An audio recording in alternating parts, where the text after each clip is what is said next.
Thank you for joining us for another power-packed message from Dr. Myles Munroe, provided by Munroe Global Incorporated and MunroeGlobal.com.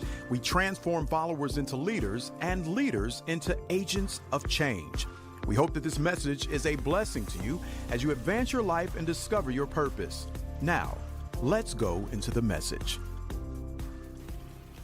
Discovering your personal leadership. Whenever there is an invitation for people to attend a leadership event or to participate in a leadership conference like this, most people respond to that invitation with the attitude that that is not for me. That response is proof that your culture has done an excellent job in canceling who you are. This place, for example, would have been filled to capacity if we had said, come to a miracle service. So this doesn't affect me at all. I know exactly what's going on here. I expected you, and only you. I'm not impressed with crowds. You see me? I speak to them all the time, millions of them. My real love is people like you who believe that this is for you. You know, Jesus didn't like crowds.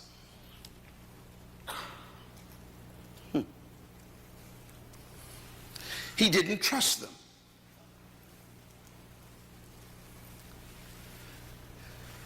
Because he understood the strategy for changing the world. And the strategy for changing the world is not large meetings or big events. It's small groups committed to intensive transformation. So he chose 12 people. Can you imagine someone who came to change the world only chose 12 people? And his only focus with them was on leadership development. He started with raw material, which means these 12 specimens had no formal training in leadership. What I thought was a good strategy that he used was he at least chose businessmen.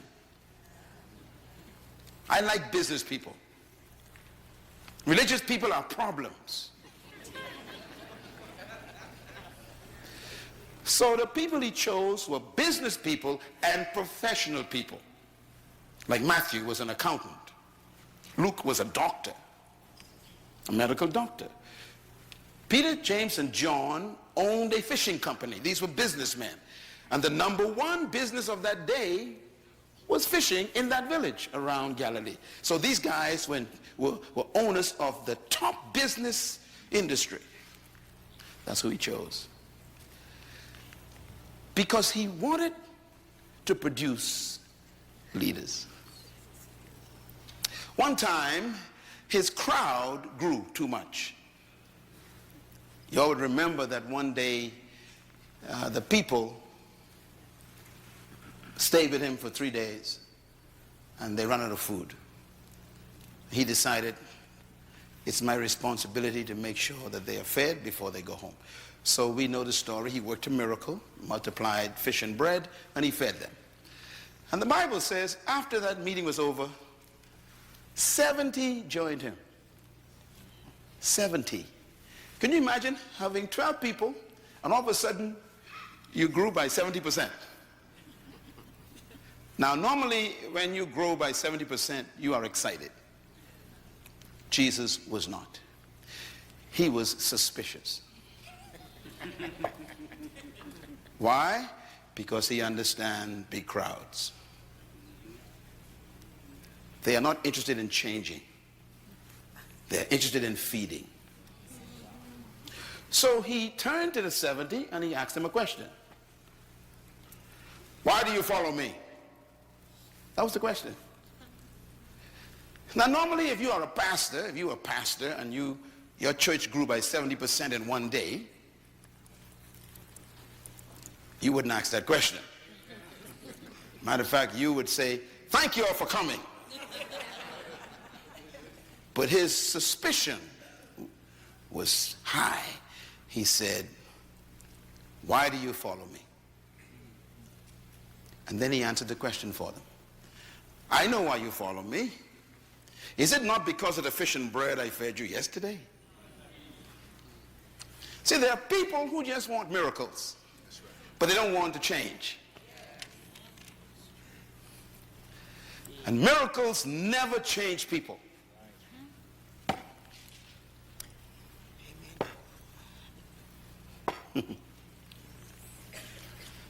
You would remember the children of Israel. They saw more miracles than any of you could dream of. And in the end, they were still cursing God.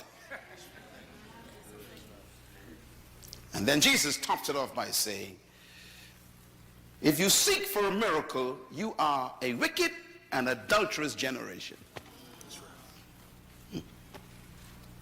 So he asked them, why are you with me? It's only because of the fish and bread. You just want stuff from me. You want handouts. You people interested in changing the world. You just want welfare. Watch him now. He says, look, if you want to follow me, if you want to be my disciple, he says, you must stop looking for the bread and the fish. And you must feed on me. Eat my flesh, he says, and drink my blood. You know, those are the kinds of people who are here in this seminar tonight. I consider you very rare people. I'm not surprised. I tell you, I work with crowds. I don't trust. It's those who show up in the morning sessions, they're the ones I believe.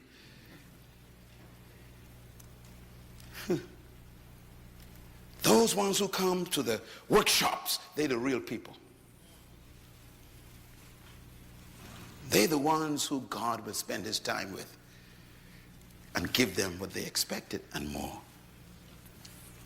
The Bible says when the 70 heard this, I must eat your flesh and drink your blood, feed on you. It says, they said to each other, this is a hard saying. In other words, you are demanding too much. You want us to stay with you and look to you for our livelihood? It says, they forsook him and walked away. Could you imagine losing 70% of your members in one day? Sure, it can happen. But what intrigued me and impressed me is what he did after they left. It was a leadership act. Because he was training now these 12 guys, okay? So he turns to the 12, this text says, and asks them a question. Will you leave also? In other words, are you just like them?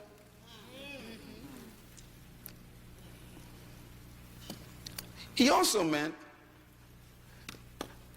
I will do this by myself.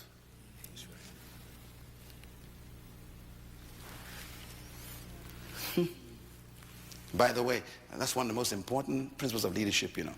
Finding something worth doing by yourself. That's good. If you need people to like you and approve of you for you to do what you're doing, you are not a leader yet. You're a politician.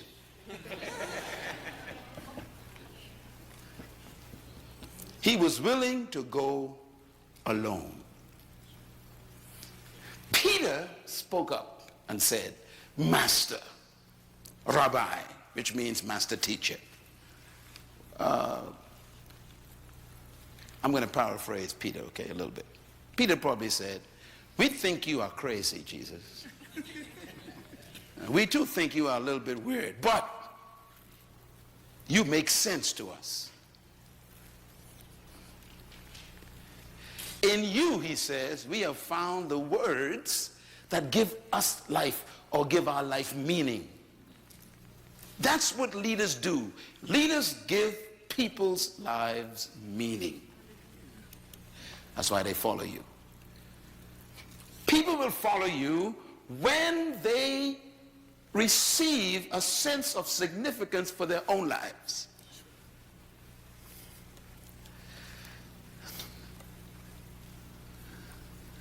Peter's answer was powerful. In you, we have found the words that give us life. Our business was doing great. You know, we have a company, but you have shown us that we could do more than just business. We can change the world. And that's why we're here in this seminar the next 2 days. I guarantee you, if you listen to me very carefully, the next 48 hours, you are going to be transformed as a person. But you got to listen. You got to feed on me just a little bit. Because what I'm teaching you is what I live. And it begins with discovering what I call your personal leadership. Leadership does not begin with people. It begins with you first. Let me give you a couple of things to write down, because I'm giving you what they never taught me in church. And that is, everyone is a leader. Pastors are afraid to say that because they don't want no competition in the pulpit. But leadership begins with how you think. So let me give you my philosophy of leadership that I had to discover for myself to become the person I am. Everyone was created to lead. Say that with me. Everyone was created to lead. Say it again. Everyone was created to lead. That's a tough statement. Most of you don't believe that statement. I understand it. I understand. Because I was the same way. Because when you read that statement, there is a contradiction in your mind right now.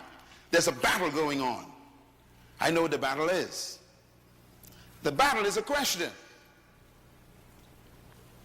If everyone was created to lead, then who's going to follow? And there's your battle. I'll give you another statement. Write this down. Trapped in every follower is a hidden leader. These are philosophical statements, but they are very important, because leadership begins with your belief. And your belief system determines your philosophy of life.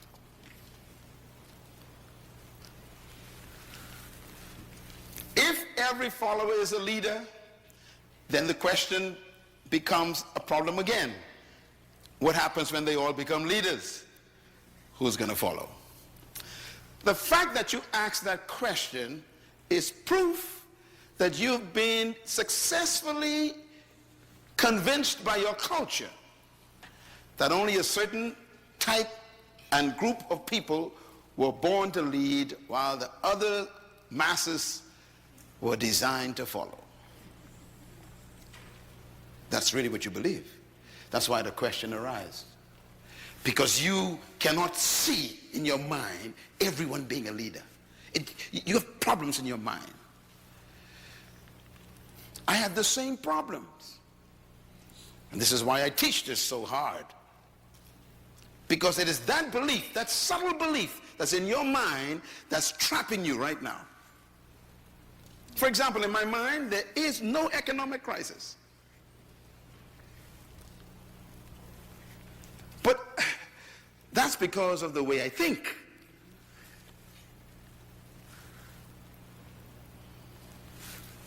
So your thinking is your life. I'll give you another statement to write down. You were created to lead and designed to dominate. Say it with me. I was created to lead and designed to dominate. Now the words are very powerful. You don't evolve into a leader. You were created to be one. The manufacturer actually had leadership in mind when he created you. But look at what they've done to you. They've made you an employee. And they told you where you can be employed and where you cannot be employed. And then they restrict how far you can rise in that employment. That's right. What have they done to you? It's because nobody has challenged the system. This philosophy is not new that I'm teaching. It's as old as God. Write this statement down, please. True leadership is self-discovery. True leadership begins with an individual discovering something about themselves. That's when it really begins. And you will never become a true leader until you are introduced to yourself.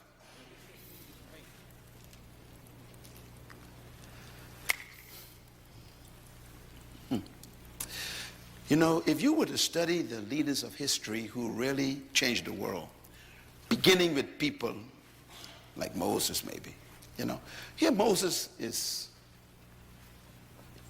on a job. He's employed by his father-in-law. Employment. So he thinks he's a shepherd. You know, that's what I do. That's my job. And then he meets his manufacturer. The manufacturer says to him, you are the deliverer and the leader of 1 million people. You are also an author of the first 5 books of the Bible.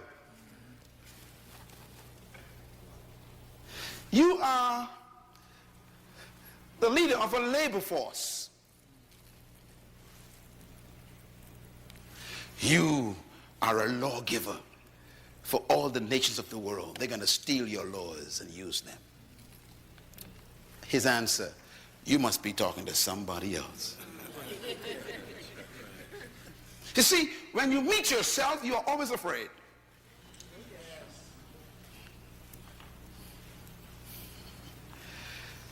Most of you are afraid of yourself because yourself does not agree with who you've become.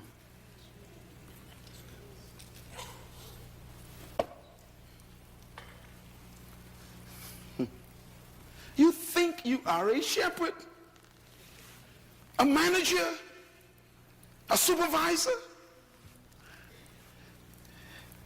and your real self is the first prime minister of a country called Israel.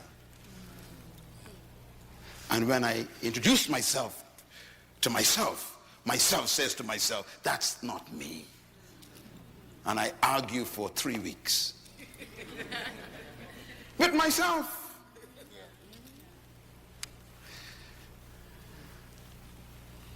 Gideon. Remember Gideon? Hiding under the floor, trembling in fear from the enemy outside. And then the manufacturer shows up. Good evening, Gideon. Do you know who you are? You are a mighty man of valor.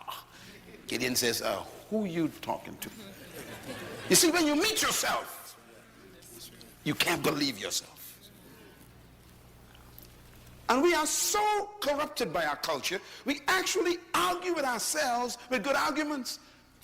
Gideon says, I was born in the wrong family, born in the wrong clan, born on the different side of the track. Are you crazy? People like us don't be valors. We ain't mighty warriors. We are cowards. And the manufacturer says, you are a mighty man of valor. He says, tell you what I'm going to do. I'm going to put a fleece outside. In the morning, if it's wet, I'll believe you. So he put a fleece, it's wet. He said, just to make sure, if I put it out again, if it's dry in the morning. In other words, here we are fussing with ourselves. You know why I came here to this conference? I came here to introduce you to yourself.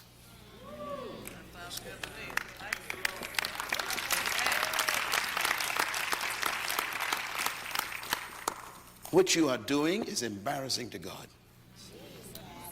What you are proud of, he's ashamed of. What you settle for is a shock to heaven. I know what I'm talking about. I was there. You got to discover something. And that's where leadership begins. It begins with self-discovery. I want you to take a look at this slide. This is a car. You ever seen a car like that before? That's a car. 40,000 parts or more make up a car. That's a car, taken apart. Now, I show you that for a reason. I want to ask you a question. Here's the question.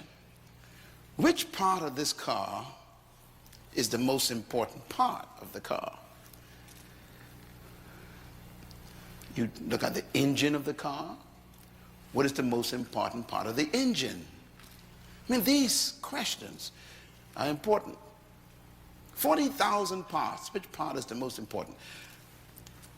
Your car in the parking lot has a great engine in it. Beautiful parts. But the question is, which part is the most important? Now, I'm going to show you two parts here. The battery is the big boy. So if I was to ask you which is the most important part of your engine, you would probably say the battery, because the battery has all the power. Powerful. You know, we like powerful people, don't we? Power. Hallelujah, power. You know, we like power. So we go for the power. We say the battery is the most important person in the car, because the battery has the power to get things started. Well, I disagree. So who's the lead in this engine? Is it the battery? Well, we got a little thing on the side called the spark plug. Now, the battery probably costs about 150 bucks. Spark plugs costs about maybe, 10 bucks. So we got difference in value as well. Can the battery become more important than the spark plugs? If you remove the spark plugs, the battery is useless. So who's more important? Well, I don't know yet. I'm going to show you something else. Right in the middle of this picture, there is a little wire. Right in the middle, in the background. See a little wire? It's called a terminal wire. The terminal wire is what you connect to the battery and to the generator. The terminal wire costs $4. The battery costs $150. Who's more important in this car? Well, let's find out. With all the power the battery has, if you remove that $4 wire from the battery's terminal, the battery is useless. So who's the leader? Well, let's find out here. All the power trapped in the battery. The battery is useless to the car without a $4 wire.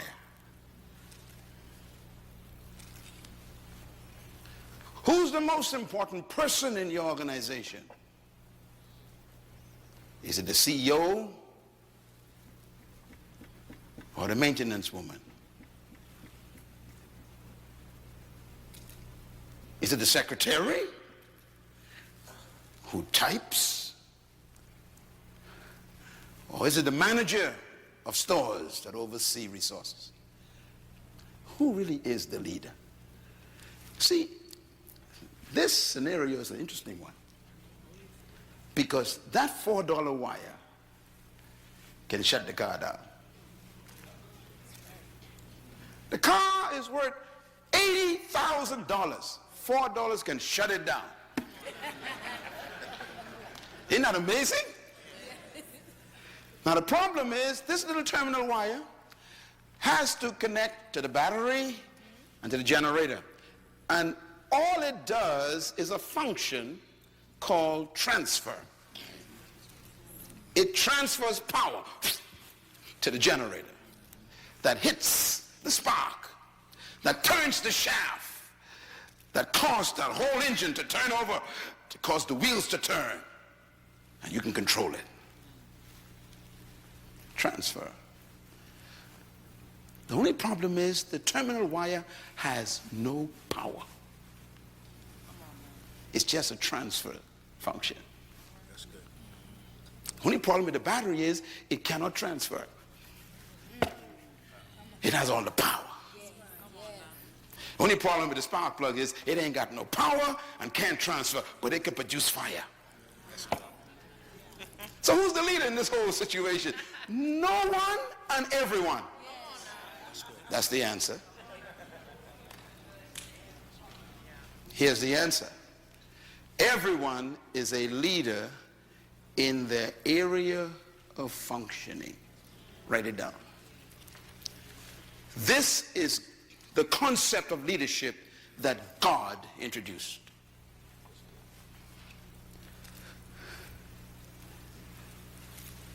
Every part of the car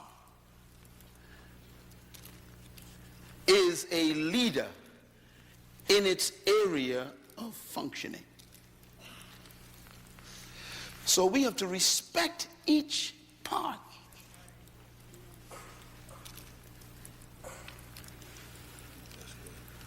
They have successfully convinced you that you are useless. And they use you to do what they want you to do. They meaning your culture. And you obey them because you don't know who you were born to be. You have no idea what your function is. When I discovered who I was, I became free from them. I began to dictate my own value. Therefore, I told them, you need me. Come on, say it. You need me. Say it like you feel it. You need me. See, you become a leader when you discover that one discovery. They need me. The world needs me. Say it. The world needs me. Say it loud. The world needs. I want you to say it with a revelation. Come on, say it. The world needs me. Let me tell you something. If you discover that, you become dangerous. You are not an accident. You are an assignment. That's good. Leadership. You know, we talk about leadership. This is a photograph of all of the leaders in the world together, the present ones, and a recent photograph taken. And I want to talk in this session about some of the areas I want to cover very quickly. First, my objective is to help you to see that we need and value leadership. Secondly, we want to talk about what leadership is, what it takes to become a leader. We want to talk about the principles of leadership tomorrow and the art of leading, how to do it. And then we want to talk about the cost and the price of becoming a leader. It is costly. And this is why we love following so much. It doesn't cost much to follow. But yet, when you follow, you hardly ever find out who you are. So you want to talk about those things. Now here's a leader that you all are acquainted with. He spent time in this state, born here.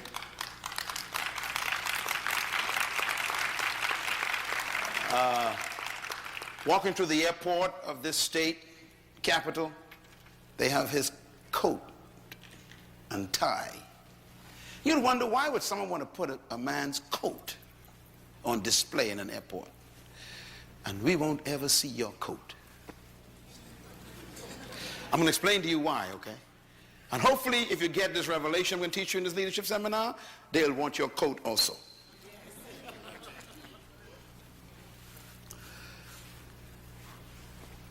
Leadership is an amazing thing. First of all, here's why leadership is important. Write this down. Nothing happens without leadership. Nothing happens without leadership. Number two, nothing changes without leadership. Number three, nothing develops without someone taking leadership. Number four, nothing improves in any situation without leadership. Number 5, nothing is corrected without leadership. If something is not right in an environment, someone has to emerge and take the leadership. Number 6, nothing advances without leadership. Number 7, nothing succeeds without leadership. Number 8 is a reminder. We are always being led by someone, whether we think so or not. So look at how important leadership is. It improves, it changes, it develops, it corrects, it advances, and it brings success in life. This is probably one of the reasons why the religious people are so ineffective, because they pray too much for things to be corrected, to change, to improve, to develop, to advance, and to succeed.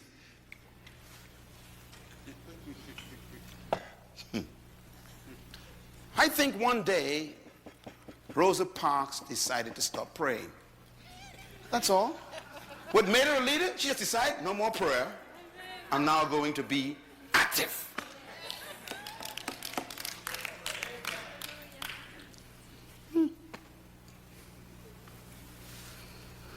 This is why the drug problem in your community is so diabolically destructive, because you keep praying for them. You wouldn't do anything. Leadership is born when toleration ends.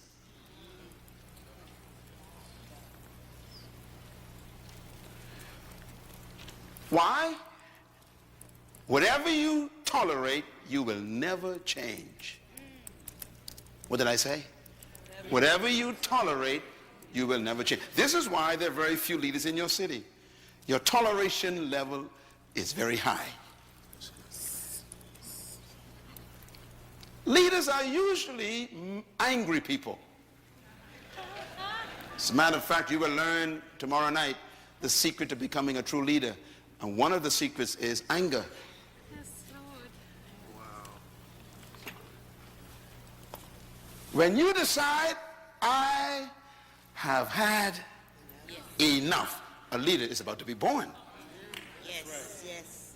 Thank you.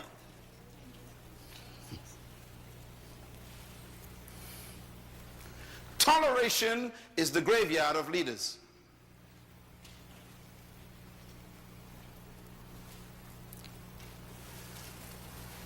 And that's why we lack leadership in the 21st century. Everybody wants to be liked. Nobody wants to rock the boat. And that's why we're not leaders, because we want everyone to agree with us. So what we have is companies and churches and nations that are overmanaged and underled. Don't ever confuse a manager with a leader. No manager is a leader. But leaders are managers. What's the difference between a manager and a leader? In my book on the table called Becoming a Leader, make sure you read that book. It deals with this subject. But let me give you a hint. A manager maintains things. A leader changes everything. A manager follows policy. A leader creates policy. A manager keeps tradition. Leaders break it.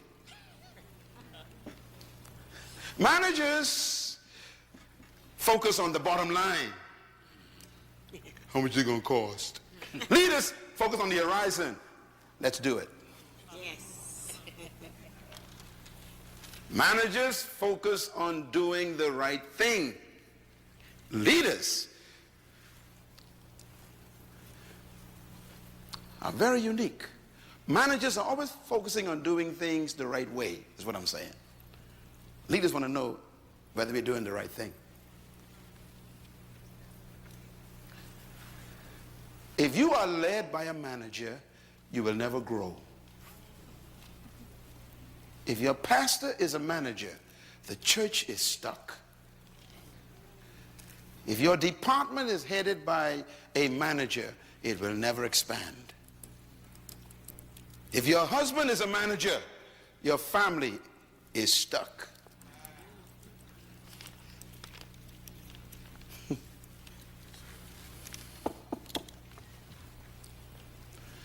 So we need managers, but we need leaders more than managers.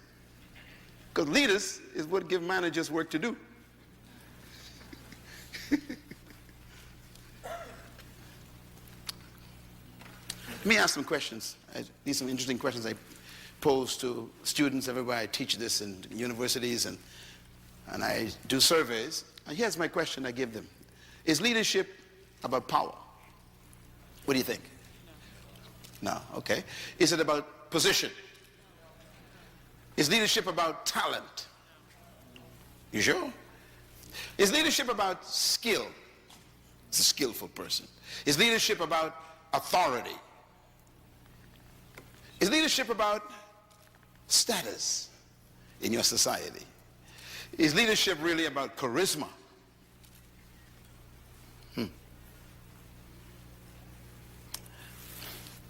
By the way, the word charisma is a Greek word. It's a very dangerous word. It's invented by the Greeks. Some of y'all call yourselves charismatics. Be careful. It's a Greek word. It means giftings of the gods, plural, gods.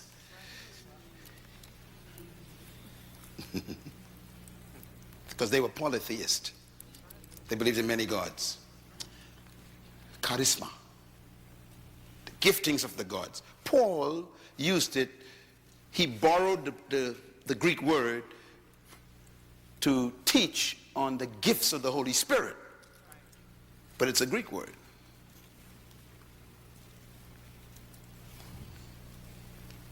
Charisma. We have our own idea what that means. Last question, are leaders born or made? Very important question. Some people struggle with that. I answered it years ago. I'm clear in my head. So the question is, when does one become a leader? It's a tough question, you know, because the question would be, when did Rosa Parks become a leader? See, you don't need to be a PhD from a college to be a leader. You can just be an old lady on a bus. I told you everybody's a leader. Everybody's a leader. The problem is they haven't told you how to become one. She discovered something.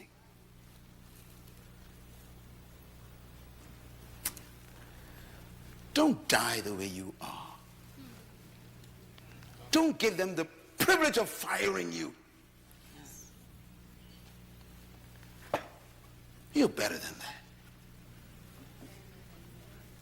Don't let people terminate what you call a career. How dare you allow people to cancel your life with a pink slip? This is crazy.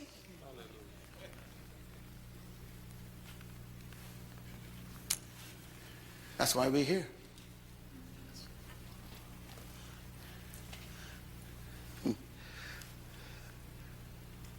The dumbest animal on the planet is a sheep. Some of y'all don't know that. In case you don't, I'm going to say it again. The dumbest animal God made is a sheep. Do you know why? There are no leading sheep. I want you to study a flock of sheep anywhere. You will never see a leader. It's the only animal in the world that doesn't have a leader. Elephants have a leader. Bulls have a leader. You know, bees have a leader. Everyone except the sheep. If someone say you are a sheep, that's not a compliment.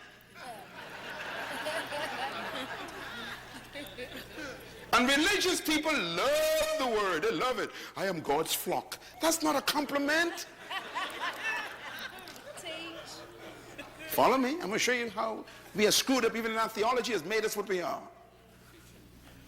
The sheep is the dumbest animal because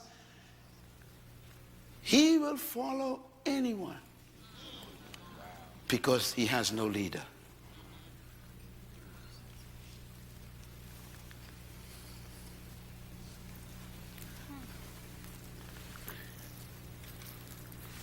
So I have a little test for you.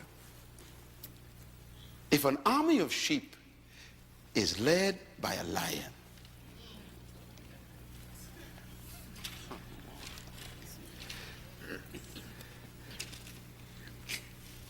do you believe they will always defeat an army of lions if they are led by a sheep? And the answer is yes. An army of sheep led by a lion will defeat an army of lions if the lions are led by a sheep. What's the moral of this parable? Here it is. Write it down. Number one, leadership determines the quality of the followers. You know, a good leader can transform cowards into warriors. A good leader can transform frightened people into fearless people. Again, what a state to be teaching this principle. The state of Georgia. Years of oppression. And then a short little preacher became a lion. And he motivated frightened people to stand in the face of water hoses. He turned little girls into giants who could face dogs. I mean, this is leadership is so powerful. It can transform cowards. Here's what it means. Number two, leadership determines the mentality of the followers. This is how powerful leadership is. Leadership also determines the morality of the followers. Your morale and your morals can be transformed by the right kind of leader. Leadership also determines the attitude of the follower. In essence, leadership determines the commitment of the follower. That's why we need you. We need you to discover your leadership, because there are people in your city who are being abused by the system. And they need someone to emerge who will give them hope. Because leadership determines the destiny of followers. I couldn't say it any better than my own greatest leader of all time, the ultimate leader of life, when he said these words: if the blind lead, wow. If the blind lead the blind, he says, they both fall into the ditch, which means the leader determines the destination of the followers. That's how powerful leadership is. Let me tell you something about your life. You are exactly where someone led you.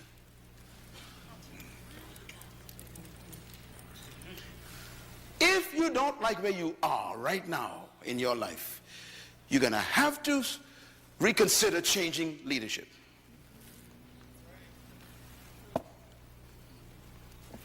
You know why I love this church? This is the second time I'm here doing this. I mean, this church, do you know, listen, do you know how many people wanted me tonight? I'm talking about massive organizations in the world wanted me. I decided I like this man's desire. They wanted me to stay in Israel 3 extra days. I said, no, I'm going to Atlanta. Why? There's someone there who believes they can do better.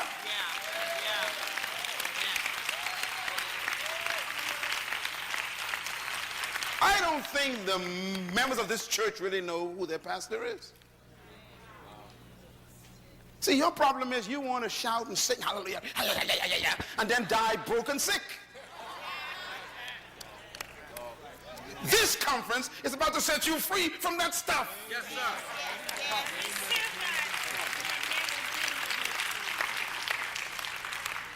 Makes me so sad. See people, having religious, feel all this emotional stuff. Because they are sheep. They just follow anybody.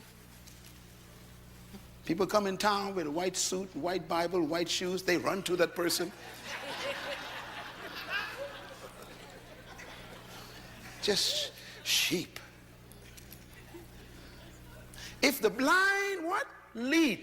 You know what Jesus is just telling us? He's telling us it's possible for a person to be in charge with a title, with a position, with power, with influence, and still be blind. Don't ever be impressed with power. Don't be impressed with position. Ask the question, where we going? What's our destination? Because I might not want to go with you. Hello, somebody. See, that's how powerful leadership is. Leadership will lead you to their destiny.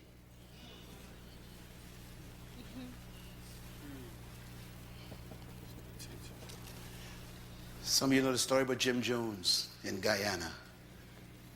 Sheep. I mean, sensible people with a brain with 500 billion cells followed a man in a bush and drank poison because they never asked the question, where are we going? What is your vision? Write this down. Vision is more important than leadership. Please get the book on vision on the table, please. Very important. People think that leadership is important, but vision is more important than leadership because vision is what creates the leader.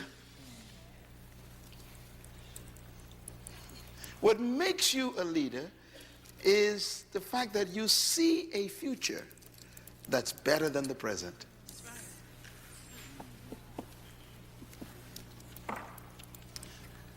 So leadership is powerful. There are two animals that God identified himself with. Both of them are leaders. One is the eagle, the other is the lion. I always wondered why God did this. But he created them, so he knows their qualities and their character.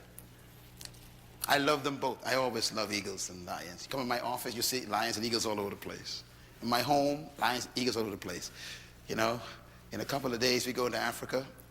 I told my planners down there, I got to go see the lions again. Every time I go, I got to spend time with my cousins. And I go and spend the whole day with them. My wife and them, with the lions, we go there, we spend time with them. Why?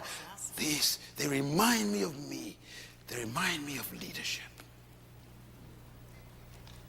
As a matter of fact, Jesus says he is the Lion of Judah. Not the puppy or the dog. The Lion of Judah. Not the monkey or the raccoon. The lion. God identified himself as a lion. You better study the lion.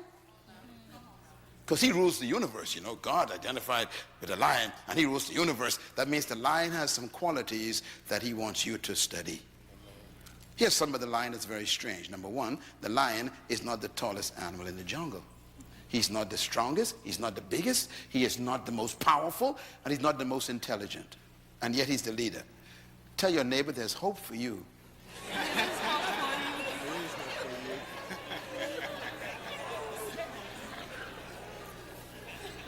What the lion has done is he has canceled all of your excuses for not being a leader.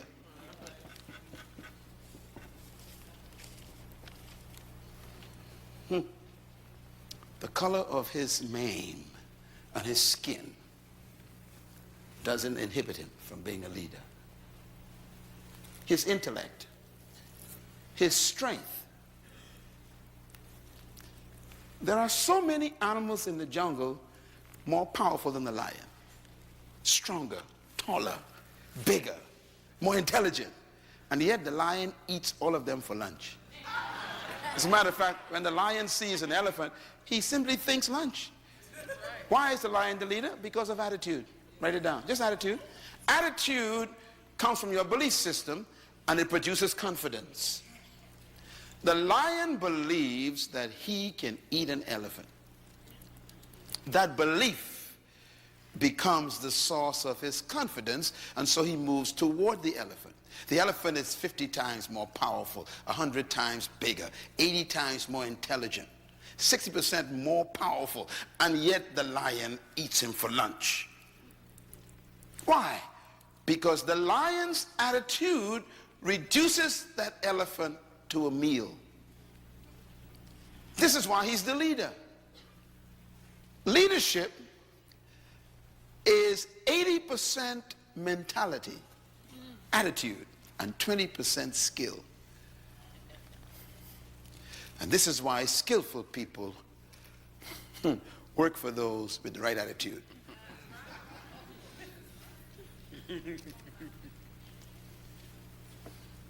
Look at this lion. I took this photograph myself. There's an elephant and the lion doesn't move. You see, when you look at your problems, how do you respond to them? You got a bill that ain't being paid. You got a mortgage that ain't seem to be addressed. You have demands that you can't meet. This is an elephant. How does a leader look at these things? They see it differently. A leader looks at the elephant and he simply thinks one word: this is lunch. The thinking controls the action of the creature. That's why he's dangerous. What makes Myles Munroe dangerous is my thinking.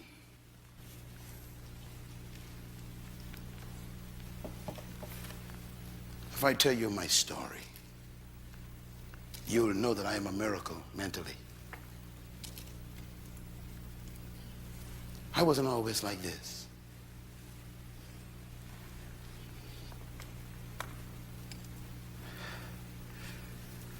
I was changed between my ears. I got some new information. I'm going to give that to you these next 2 days. The same information that happened to me. Because I was able to think like the lion. Look at that. Look at that leader in action. Wait a minute. But this is a monster. He said, I don't care. A leader is fearless because of knowledge. There's something the leader knows that makes them fearless. So leadership doesn't get its power from its muscle. It gets its power from its belief. You will never be a leader until I can change the way you believe. Because your belief system produces your philosophy. So leaders don't see through their eyes, they see through their belief. Huh? Your eyes say that's an elephant. Your belief says that's lunch. So if you see through your belief, instead of running away from him, you run toward him. So leaders respond based on their belief system. So to a leader, life is simply what you believe it is. How do you get to think like that? I'm going to show you right now. Because I'm setting you up for tomorrow morning, okay? I want you to really make sure you're here, because this is more important than keeping a job. As a matter of fact, your job is not your work. Your job is what they pay you to do. Your work is what you were born to do. You will never become successful from your job. And your job, you know, ain't permanent. So you can't trust that. You need to find your work. Your job is your skill. Your work is your gift. You can learn a skill, but you're born with your gift, and they can't take that from you.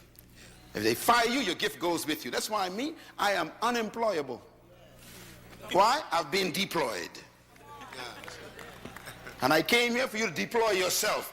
If you deploy yourself, there'll never be a crisis anymore in your life. No more economic crisis to those who deploy themselves.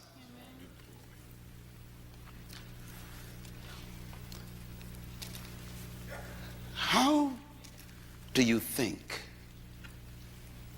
And how do you get to think the way you think? And what made you think what you think right now? Where'd you get this attitude from that you have?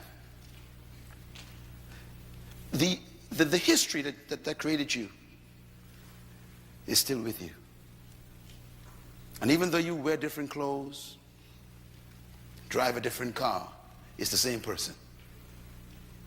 Because somehow our history is so heavy. It's tough to cut loose.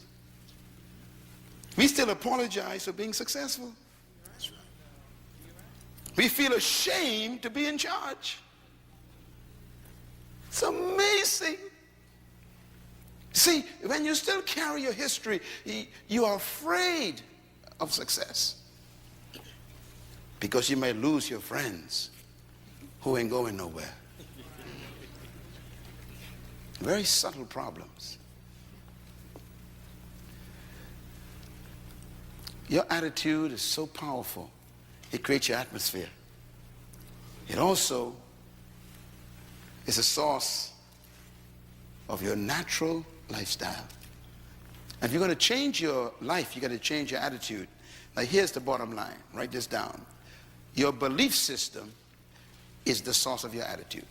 I know you came and you're thinking, Dr. Munroe, tell us 10 principles of leadership. No, that's not what you need first. You need to change the way you think first.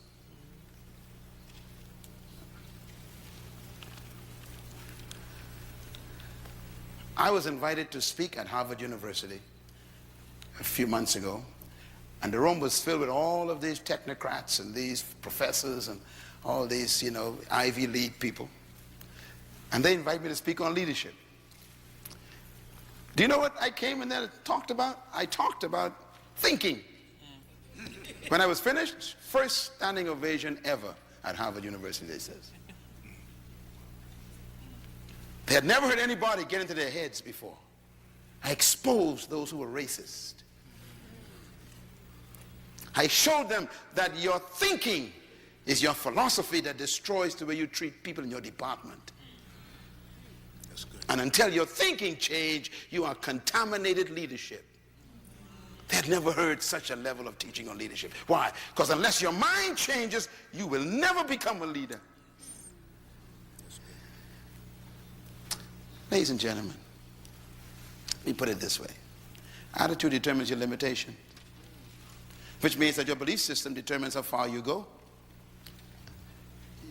You can never lead beyond your attitude and your belief system. And that's why your life is what you think it should be and exactly what it is.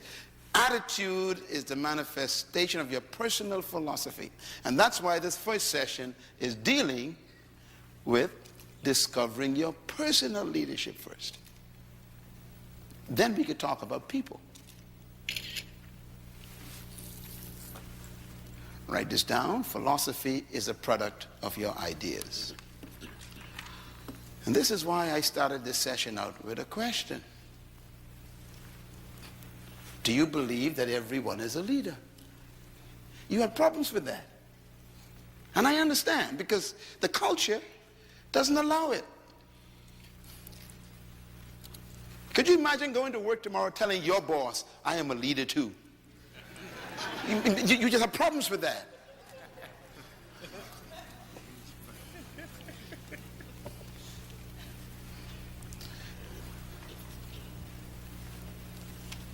People tell me, they have a PhD in physics, and I laugh at them. I say, really? So what does that mean? That means nothing to me. That doesn't make you better than me.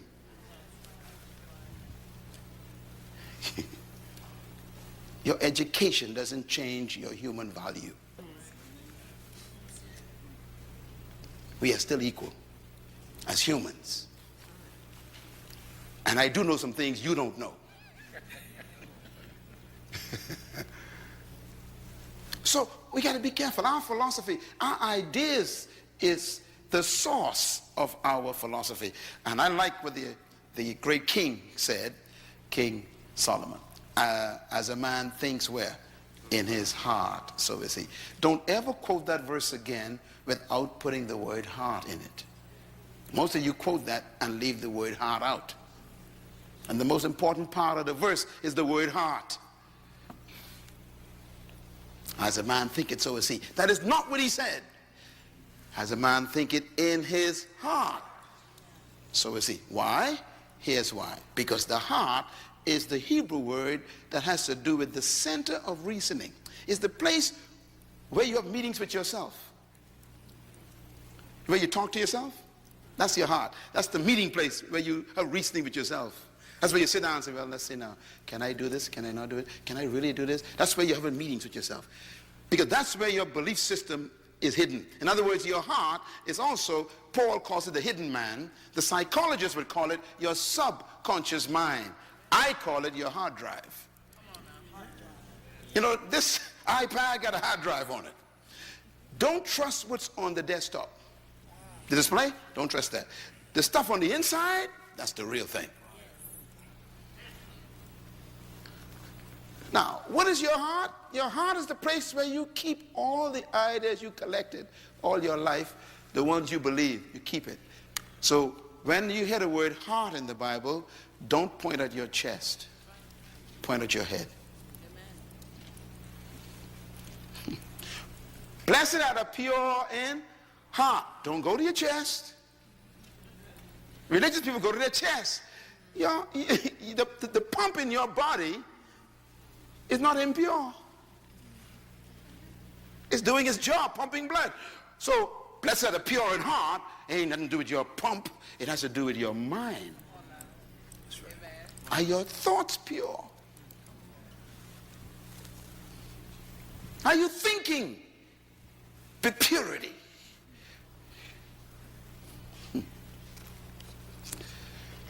So, he says, as a man thinketh in his heart, so is he. As a man thinks in his subconscious mind. What have you downloaded as your software on your hard drive that you believe? Every time someone presses a certain button in your life, whatever is there comes up. For example, there's some of you black people in this room. When a white man comes into your department, you become very nervous. And when a black man comes, you act like you don't care. In other words, there's something in your heart, your hard drive still got some problems. There's some viruses. You're sick.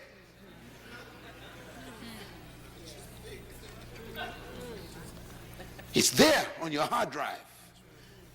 40 years of struggle and you're still there. You ain't free yet. You just delivered. That's right. Come on, that's good. Deliverance is when you leave Egypt and enter the wilderness. Freedom is when Egypt leaves your mind. So stop telling people you're free. You are still in the wilderness. And notice what God did in the wilderness, eh? He kept them going around in circles. 40 years going around in circles. You know, my wife and I had an experience, I'll never forget this. We went from Israel to Egypt. And, you know, we were going to visit Egypt for the first time. And this years ago we went there. We've been there a couple of times. And, man, the aircraft took off. And I'm getting excited. I'm going to see Egypt. I'm going to see Pharaoh, you know, remains of the, you know, all this stuff. Get excited. And before I could get excited, they said, we're about to land. Fasten your seatbelts. I said, wait a minute. We just took off. And the flight attendant says, yes, we're landing. I said, well, we just left. She said, yes, but we're landing. Ah. I said, what are you talking about? It's only been 20 minutes. She said, yes, we are in Egypt. 20 minutes. We are in Egypt. I said, what are we doing in Egypt already? She says, Cairo is only 20 minutes away. No, you didn't hear what I just said. Okay, let me explain it to you. It took Moses them 40 years to go from Egypt to Israel, where I was. 20 minutes. So when we got to Egypt, right, they picked us up, took us to our hotel, checked us in, and then our first tour guide, came to get us, and we boarded the bus, and we going out to the pyramids. On our way out there, I became very intrigued. So I asked the driver, I said, excuse me, sir, how far is Israel from here? He said, oh, it depends on how you go, he says. I said, well, explain it to me. He said, well, from Cairo to Israel, Jerusalem, if you walk, it's about 40 days.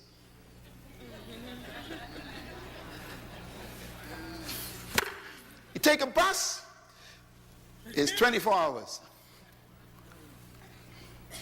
Take a plane, it's 20 minutes. I told my wife, where's my Bible? I got to read my Bible again. I went back hotel room, grabbed my Bible. I said, let me just see. I think God made a mistake. It took them 40 years for a 40-day trip. And then I read in the Bible, it says, because they had not gotten Egypt out of their minds, the Lord led them the long way round until their children were born. Let me just give you the point I'm making here. God will deliver you, but will never set you free. You got to set yourself free. They walked around in that desert for 40 days. Why? 40 years. Why? Because 40 years is a generation. What was God doing? He was waiting for 40 years until he got what they were carrying in their loins. The next generation. When the kids came up, God killed them all. Killed all the parents. By the Bible says God allowed none of them to go into the promised land. Why? Because they were still thinking about onions instead of milk and garlic instead of honey. They didn't change their thinking.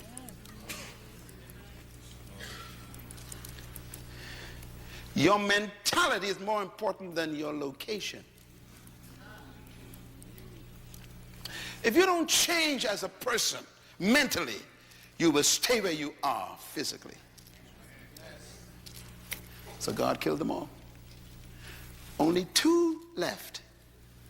And those 2 were born in the desert. Caleb, Joshua. They had no memory of oppression. They believed anything was possible. Leadership begins with thinking. So my question is, what is your philosophy of leadership? Well, why don't you believe that you could own a company? Why the first thing you look for is a job instead of look for a business? It's subtle questions, but why? Why do you go to college and study an area that guarantees employment rather than guarantees deployment? Because your hard drive is stuck.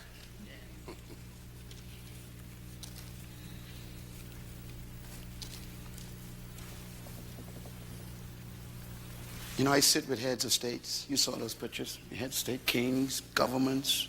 I work with them all the time. And most of the folks who run countries are sick just like you. They don't know what to do with the country. Power doesn't make you smart. It exposes your ignorance.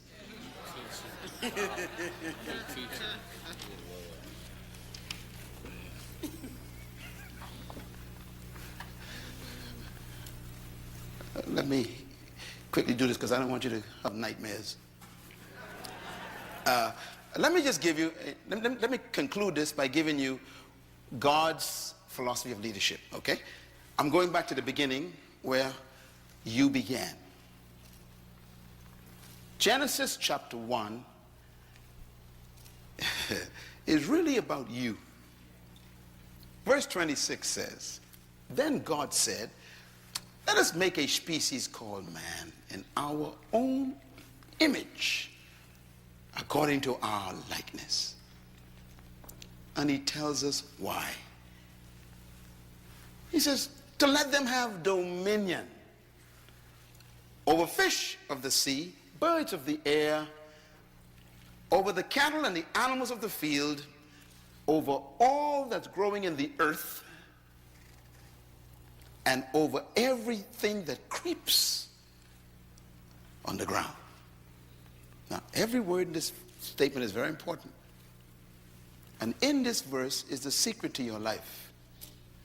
It's the secret to your greatness and your leadership. This is where I found mine right here. I found it in here.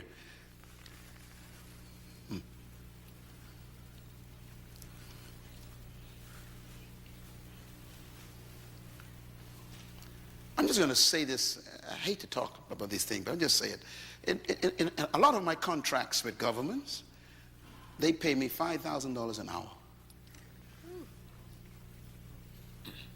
Could you imagine? You work for 10 hours. 3 days. Okay. I used to sleep on the floor with roaches.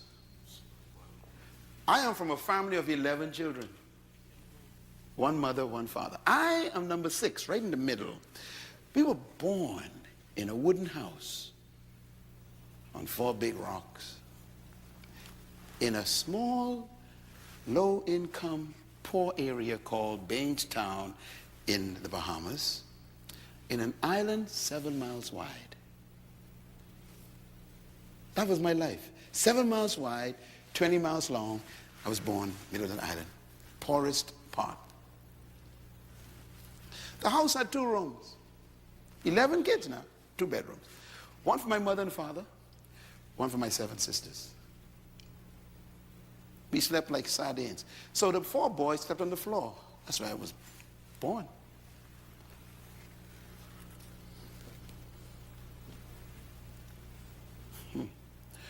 One chicken for 11 kids.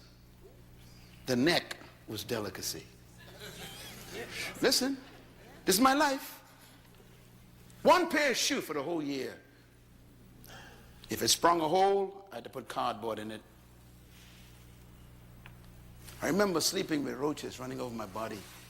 I remember waking up in the morning with blotches, blood. I was scratching the mosquitoes that were trapped under the dirty sheet on that mat on the floor. I remember looking up at the ceiling and seeing the stars through it and buckets to catch the water from the rain. Don't talk to me about poverty. And my father was a Baptist pastor. And I went to church 3 or 4 times a week, and I slept with roaches. Don't tell me about religion. So when I talk to you from this position I'm talking to, I'm telling you what worked for me.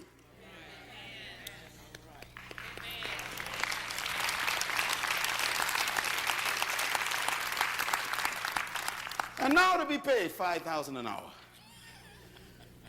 How do you move from the floor with roaches to being called on by heads of states to talk to the entire governments? Something happened in my mind. And it began with this verse.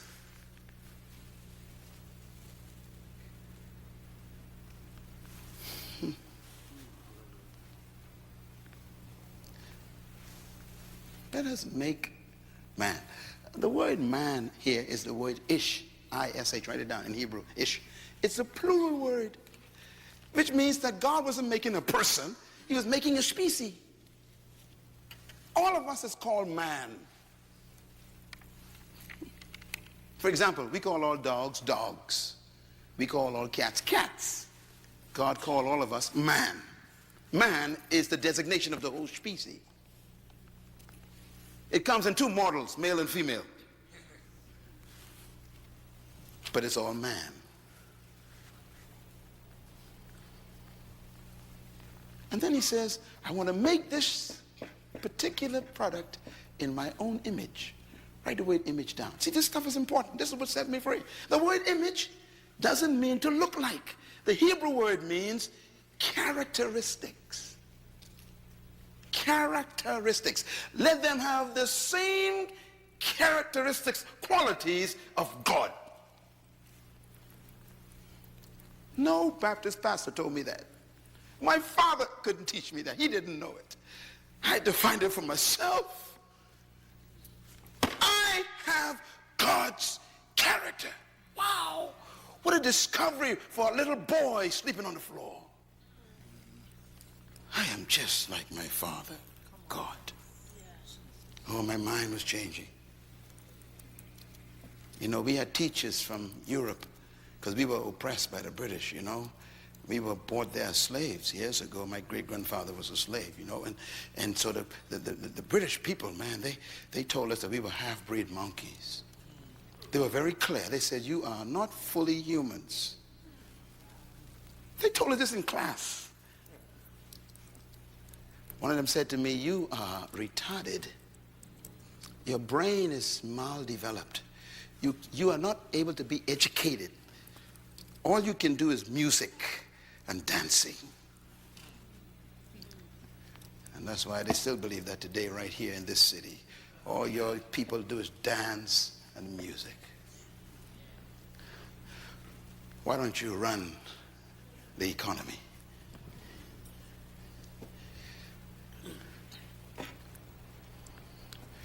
We're not world changers, we are entertainers. I decided, no, I got God's character. I got to find this. The qualities of God is in you. Every one of you, black, white, Asian, it doesn't matter, Puerto Rican, you have God's image. This is not a message for any race of people. It's for humans. You can do anything you dream. You're just like your God, your Father. Boy, that thing hit me like a bolt of light. Wow. And then the word likeness. I had to look for it myself in the Hebrew. You know what it means? It means to function like. Let us make a creature that has our characteristics and functions like us. That means you function just like God, your Father, which means you got to study how does God function. Because if you don't function like God, you are malfunctioning. For example, in God, the Bible said there's no fear. So when you fear life, you are malfunctioning. So I'm afraid of nothing. I'm telling you, literally, I'm afraid of nothing. That makes me dangerous. A fearless man is a dangerous man.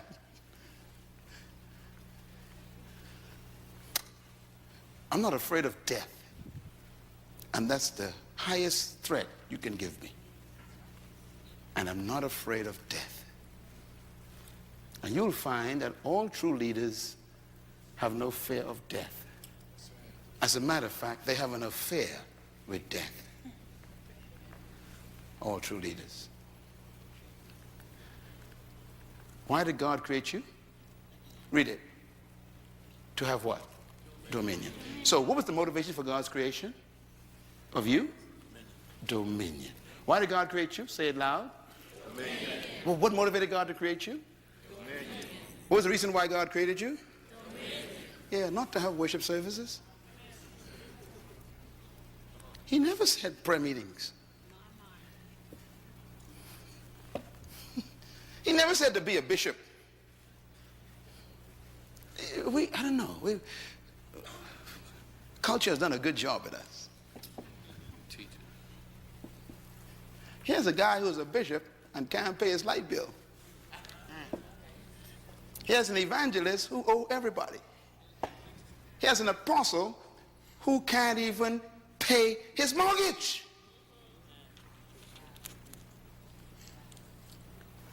Something's wrong with this. We missed the point. He didn't create you to be a title. He created you to have dominion. Everybody say dominion. Dominion. And this is where leadership is born. See? Because the word dominion, I checked it out, is the word radah in Hebrew. Write it down. It actually means to rule. It also means to govern. It means to master, to manage resources. It means to control things. It means to have sovereign authority.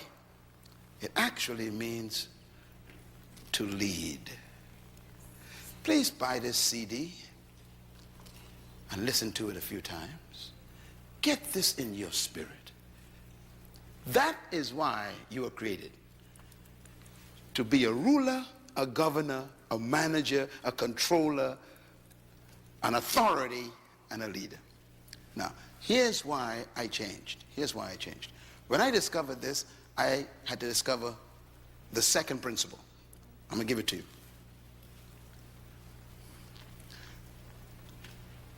If he designed you, created you to be a leader, a master, a governor, a ruler, a controller, then there must be the ability to do it. But notice, he didn't give you rulership over people. He listed what you should lead. Birds, fish, animals, plants, and creeps.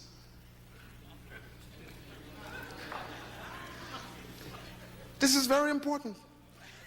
God says, let's make a leader, a governor, a manager, a ruler, not to rule people.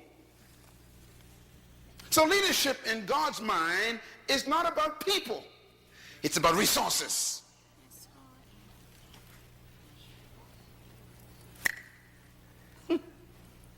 You've been taught he who has no one following is simply taking a walk. That's what the Chinese taught you. Jesus disagrees. He said, you are a leader whether someone is following you or not, as long as you are fulfilling the management of resources through your gift. But you see, it's the way it works. Here's the way it works. I'm sure it works. First, let me give you this is the secret. Whatever a manufacturer demands, he builds into the product. Write that down. This is what changed me from the floor.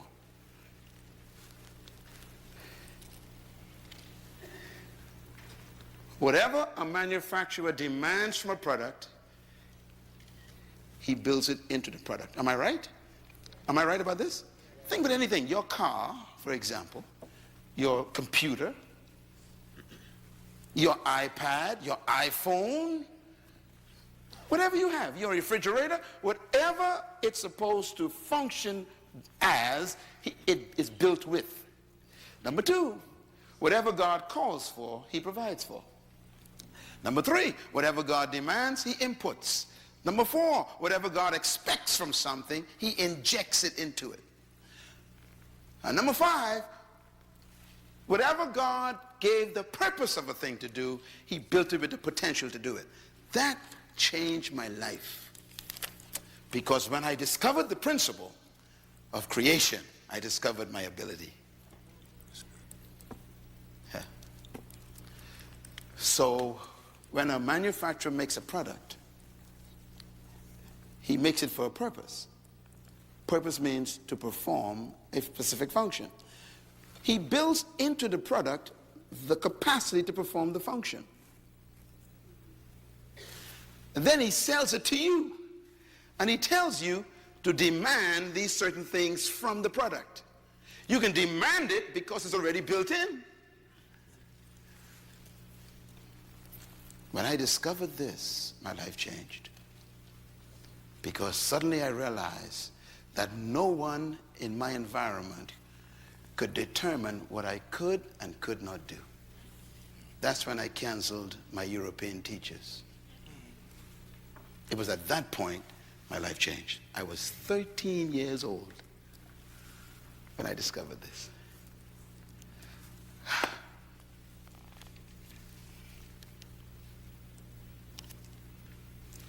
I want to show you something. Give you an illustration. If God created you to dominate, then the capacity to dominate is in you. Do you get the principle? Okay. So whatever you were born to do is built in. So here's what I want you to take a look at then. Conception does not guarantee manifestation. Now what I mean by that is, a bird and a fish were created by God. The fish was created to do what? Swim. So fish do not attend swimming lessons.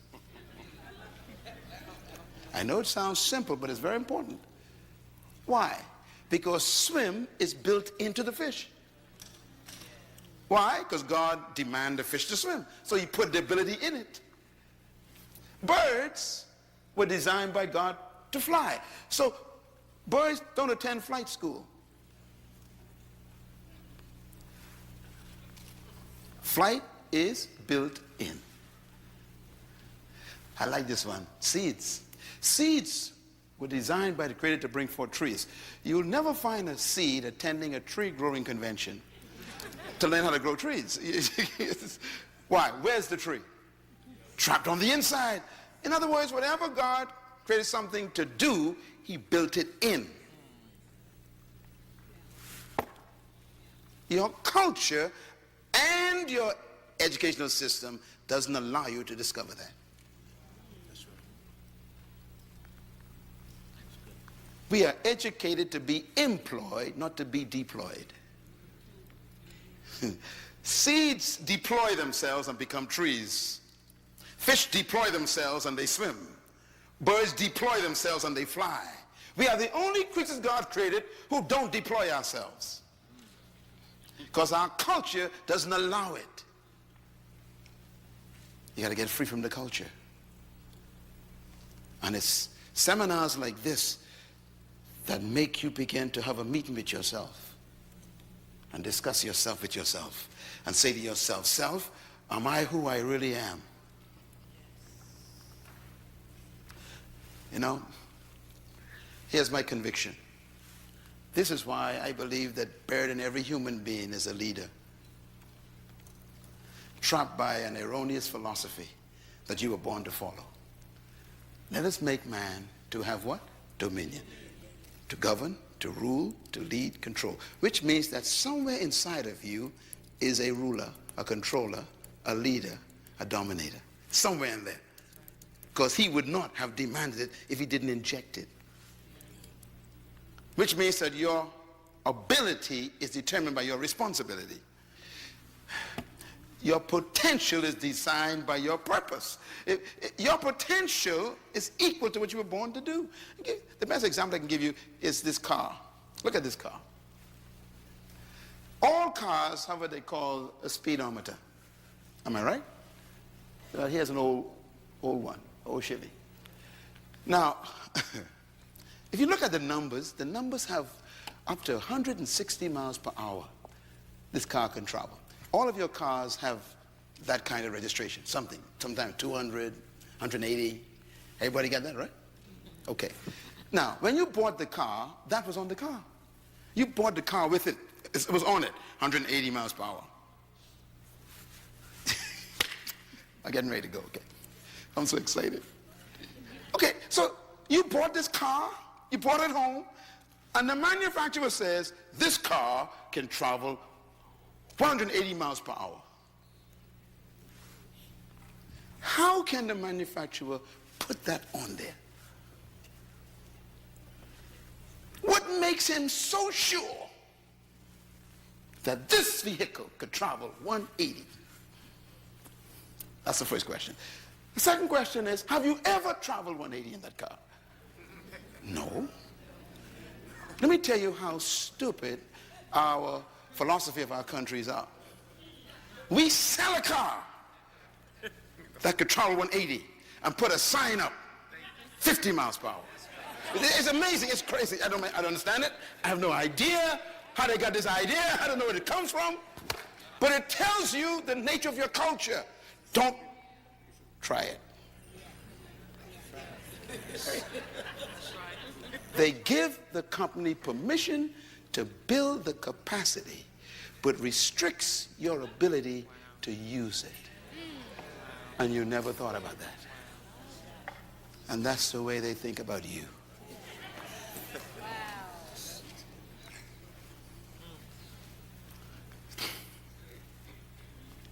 So all your life, you can make 180, but you've been traveling for 50 years at 60 miles per hour. And you think you're living.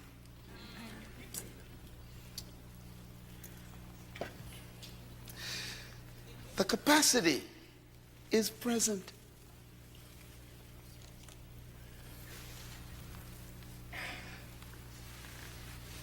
Our culture says you can't go any further. And God says, press the accelerator. And your culture says, you can't go any further. You can go no faster. And God says, and your culture says, you can't do that. And God says, let's go. And your culture says, stop. That's as far as you can go.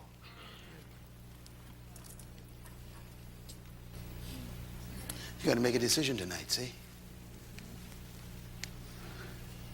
You have God's ability. And man puts up the signs.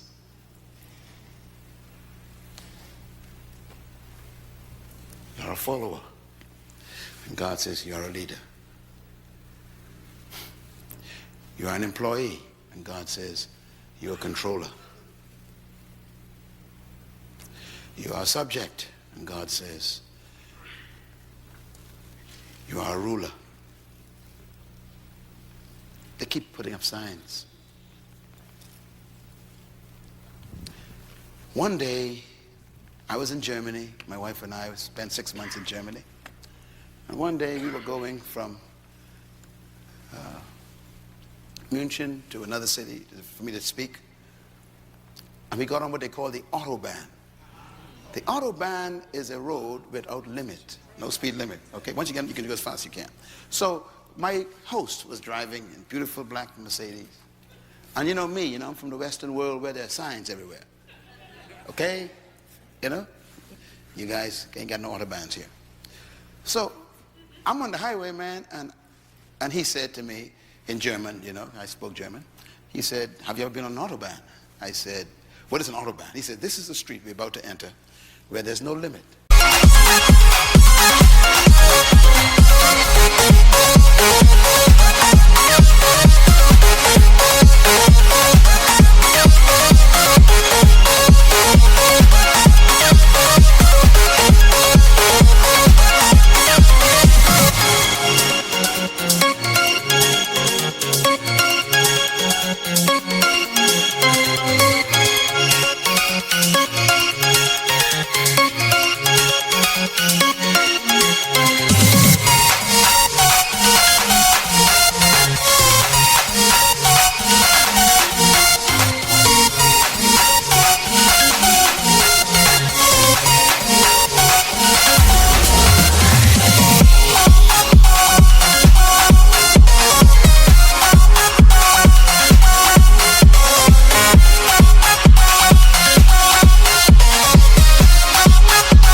We can drive as fast as we want.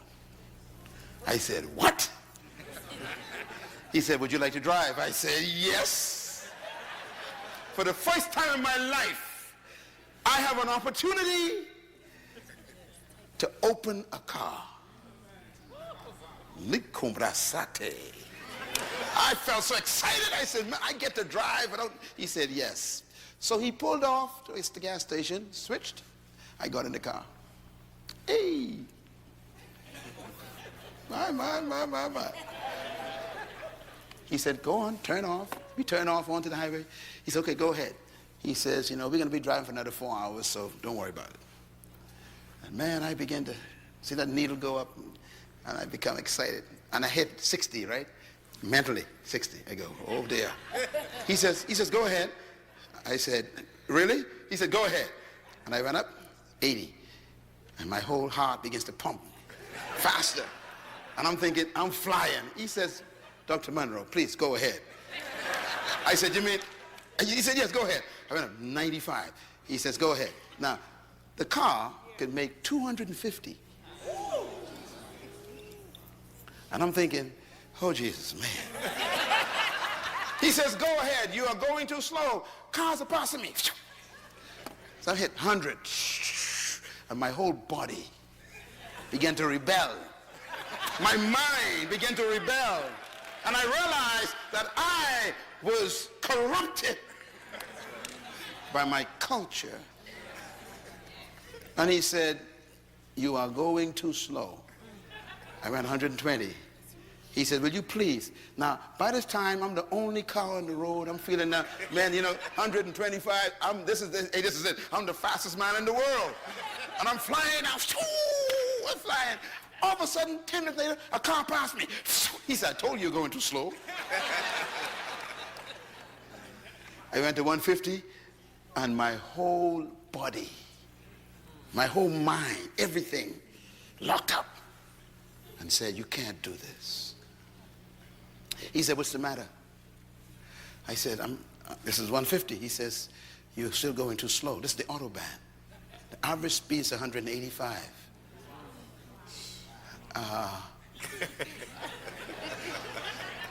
He said, do you still want to drive or you want to pull over?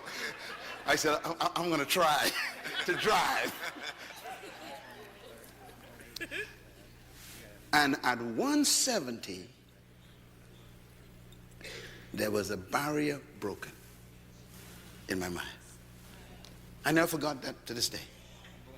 170. Something happened to me, and I realized there was life after 170.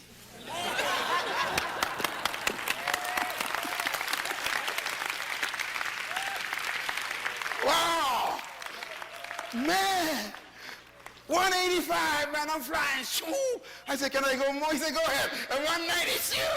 I said, can I go? He said, go ahead. 200, man. I'm sitting there going, yeah. He said, now we're driving.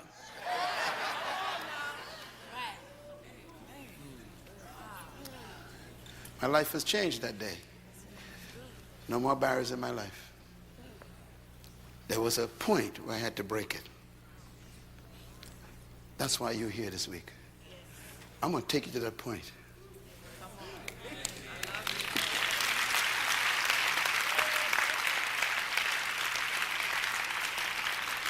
You got to break it. There's life after your job. There's life outside your career. There's life beyond the pulpit. Don't let the pastorate become your cage. There's life.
Beyond your employment.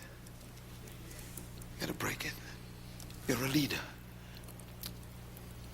I call it unreleased potential. Driving at 50 with a car of 150. See, you think you're doing well until someone passes you. I thought I was doing well. The guy passed me. I said, excuse me.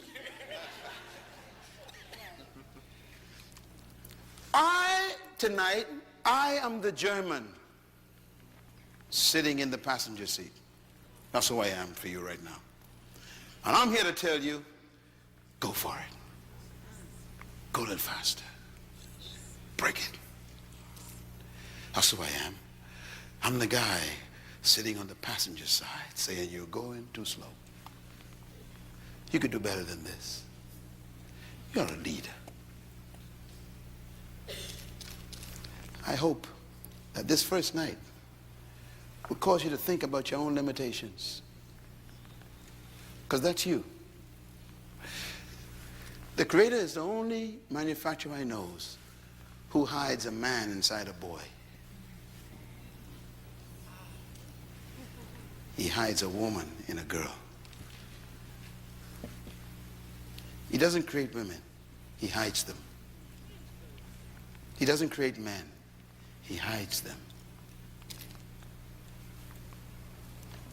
I wonder who's trapped in you. I wonder if we'll ever meet you. I guess the graveyard will get it.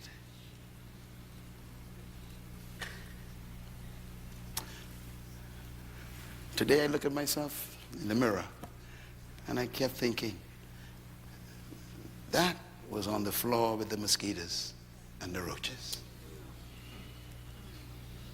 I wonder who's sitting in your chair right now. You're a leader. Can you see yourself? You know why you're still alive? Because the manufacturer ain't satisfied. He's bored. He's telling you, you've not shown yourself yet. Show yourself. Let me close with these statements. Write them down, please. You were born to lead, but you must become a leader. That's the purpose for a seminar and a conference. I'm not here to make you leaders. I am here to expose you as a leader.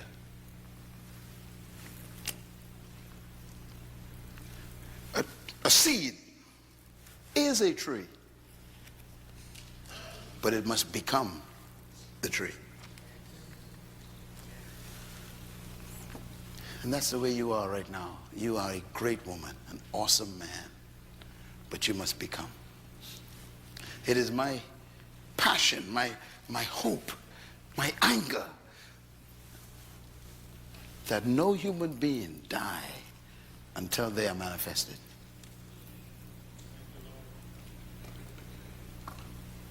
Let's meet you before you go. Let the world see who you really are before you leave us. Show us yourself. Show yourself.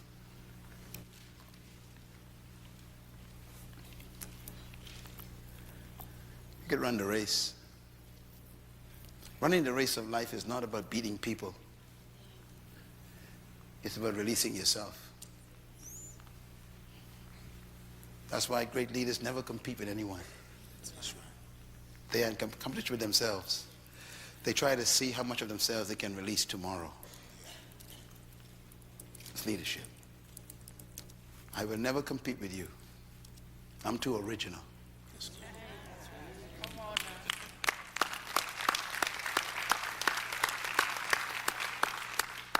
Repeat out loud, please. Go. You were not created to lead people. Number 2, read. You were created to lead in an area of gifting. Number 3, read. True leadership is born when your gift is discovered and served to the world. Number 4, read. The value in each human is the gift they were born to deliver to humanity. That's you. There's something you carrying that we need. I told you that leadership is not about people following you. It's about you discovering yourself, your gift, and then serving that to humanity. Leadership is, it's like a tree. You know, a seed becoming a tree and then bearing its fruit. You will never find a fruit tree bringing its fruit to you. That's good. I'm giving you the greatest secret of leadership right now. Leaders don't seek followers. Followers are attracted to leaders, just like you are attracted to the tree's fruit. When you go to a fruit tree for the fruit, you don't go for the leaves nor the branches. What do you go for? The fruit. And that's why no one's following you yet.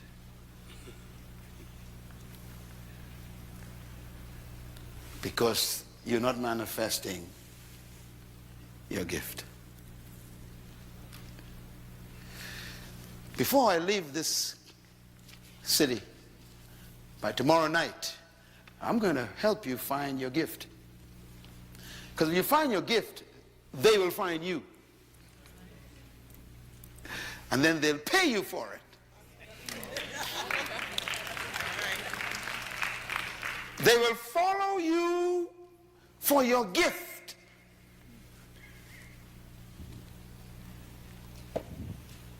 I'm talking about your gift you're supposed to give to humanity. The greatest statement I've ever heard about gift and leadership is this: for I did not come to be served, but to serve myself, a ransom for many. That's why we come to him. If you want to be ransomed, you come to the tree. I serve myself, he says. That's why the greatest leadership in the world is to become a servant. Get it? It doesn't mean you are a slave to people. You are a slave to your gift. You serve it. But if you can't find it, you can't serve it.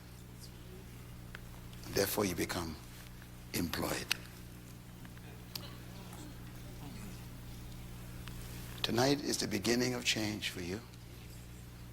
I came from around the world to talk to you because the Creator is ready for you to manifest yourself.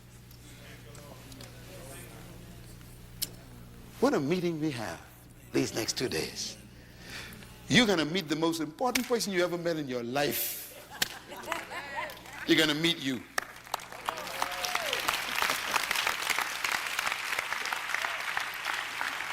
Thank you once again for listening to this message, as we hope that it has been a blessing to you. Our goal is to show you new paths and opportunities so that you can discover your purpose. It is your love, support, and partnership that makes Munroe Global possible. Please visit us online at www.munroeglobal.com for more product, partnership, or to join us at one of our live events around the world.